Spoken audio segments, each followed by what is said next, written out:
Pag-usapan natin ang 3 ipon tips. Una is magkaroon ng financial goal.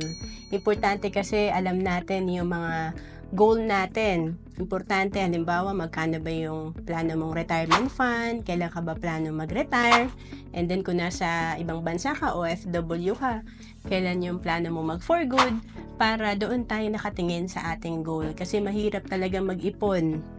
Pero pag alam natin yung reason bakit tayo nag-iipon, mas makakapagpatuloy tayo sa ating journey. And then, pangalawa, pay yourself first. Importante, every time na tayo ay nakaka-receive ng ating income, ay nakakapagtabi tayo ng ating ipon. Kasi itong ipon na to, ito yung mapapalago natin. Kahit 1,000 per month ang ating naiipon, after 20 years, pag natuto tayo mag-invest, ito ay pwedeng maging 1 million. And then, pangatlo, maging consistent sa pag-iipon. Kasi ang pag-iipon, hindi lang yan one-time event or 1 year mo lang gagawin, okay ka na. Meron ka ng financial freedom. Hindi. Kailangan talaga long-term yung perspective natin. Ang mga mayayaman, mahaba ang kanilang perspective. Long-term.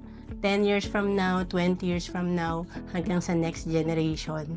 To know more about savings and investment, message mo lang ako sa FB, Roa Ancelis Capistrano.